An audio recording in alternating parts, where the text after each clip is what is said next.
안녕하세요. 저희는 알쓸 신공의 김구한. 정지현. 김상빈입니다. 구한님, 오늘 어떤 점이 궁금해서 오셨나요? 저는 오늘 신장 이식에 대해서 더 알아보고 싶어서 오게 됐어요.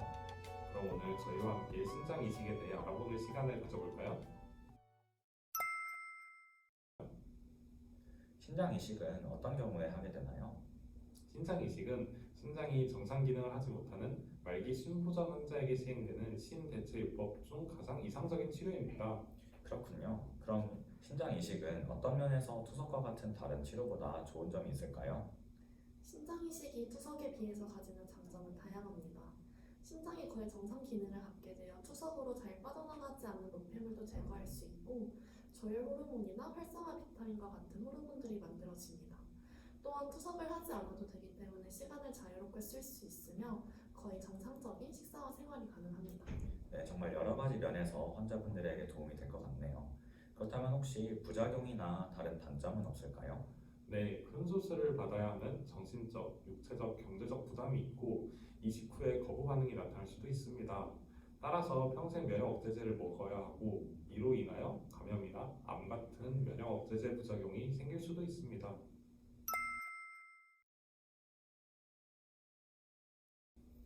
모든 말기 신부전 환자는 신장 이식을 받을 수가 있나요?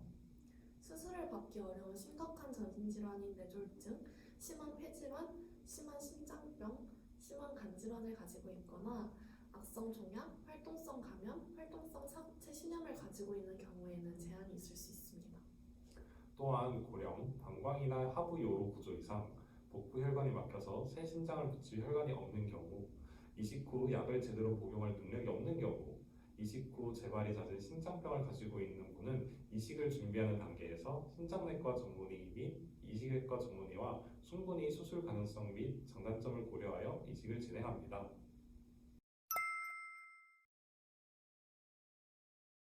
네, 신장 이식에도 여러 가지 고려해야 될 점들이 있군요. 그렇다면 혹시 수술 후에 신경 써야 될 점도 있을까요? 네, 이식 수술 후 반드시 면역 억제제를 복용해야 하는데요. 이 때문에 세균을 밀어내는 작용을 잘 하지 못하게 됩니다. 일단 감염이 되면 면역 억제제를 중단하지 않는 이상 치료가 힘들기 때문에 예방적으로 항생제를 복용해야 합니다. 일반적으로 공기 중으로 감염되는 호흡기 감염이 잘 발생하므로 이식 초기에는 사람이 많은 곳을 피하고 마스크를 착용해야 합니다.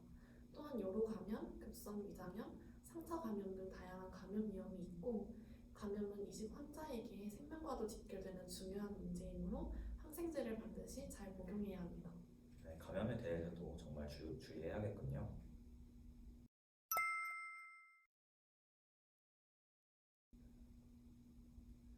신장 이식 이후 식단 관리는 어떻게 해야 되나요? 신장 이식 후 효과를 극대화하고 좋은 영양 상태를 유지하기 위해서는 단백질, 열량, 무기질을 적절히 섭취해야 합니다. 우선 이식 수술 직후에는 체내 대사가 항진되므로 단백질 요구량이 증가합니다. 따라서 매 끼니의 단백질 반찬을 챙겨 드셔야 하는데요. 1회에 80에서 100g 정도의 육류를 섭취하시는 게 좋습니다. 그러나 이식 후 8주 이상이 되면 신장 기능이 안정화되고 혈중 노폐물의 수치가 정상인에 비해 높은 경우가 많으므로 과도한 단백질 섭취가 필요하진 않지만 근육 소모가 나타날 수 있으므로 적당량의 단백질을 섭취하도록 해야 합니다. 혹시 그러면 열량은 어느 정도로 섭취해야 될까요? 네, 신장 이식 직후에는 수술로 인한 스트레스, 스테로이드 약물의 이화작용, 수술 전에 영양 불량으로 인해 열량 요구량이 증가하지만 수술 이후 8주 이상이 되면 환자의 상태가 안정화되어 열량 요구량은 감소하게 되므로 정상 체중을 유지할 수 있는 정도로만 열량 섭취를 조절해야 합니다. 또한 신장 이식 후 합병증은 대부분 비만과 동반되므로 합병증 예방을 위해서는 체중 조절이 필요합니다. 따라서 신장 이식 직후에는 체중 곱하기 30에서 50kcal 정도, 그리고 그 이후 장기적으로는 정상 체중이 유지 가능한 열량 정도만 섭취하셔야 합니다. 네, 그럼 맵거나 짠 음식은 먹어도 괜찮을까요? 네, 이식 후에 신장 기능이 정상으로 회복될 때까지는 혈압을 엄격하게 조절해야 하므로 저염식을 유지해 주시는 게 좋고 이식 후에 4에서 5주가 지나고 혈압이나 부종이 없으면 염분 섭취를 조금씩 증가시킬 수 있습니다. 네, 그럼 물은 얼마나 마시는 게 좋을까요?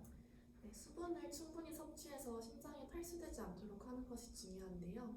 물을 또 너무 많이 마시면 저나트륨 혈증이 발생할 수 있으므로 하루에 2리터 정도의 물을 마시는 게 좋습니다. 또 제가 커피를 평소에 많이 먹는데 혹시 커피는 마셔도 괜찮을까요? 네, 하루에 한두 잔 정도는 괜찮지만 커피는 이뇨작용이 있으므로 탈수를 유발하거나 혈압을 높일 수 있어서 너무 많이 마시는 것은 삼가야 합니다. 또한 설탕이 많이 함유된 달달한 커피는 당을 올릴 수 있기 때문에 되도록이면 아메리카노를 드시는 게 좋겠습니다. 혹시 먹으면 안 되는 음식은 더 없을까요? 이식 후에 면역 억제제를 먹어야 하기 때문에 감염에 취약한 상태에 놓이게 됩니다. 따라서 생선 회같이 조리하지 않은 음식은 섭취하지 않아야 하고 블루베리와 같은 베리 종류와 자몽, 석류는 면역 억제제와 상호작용이 있으므로 섭취를 제한해야 합니다.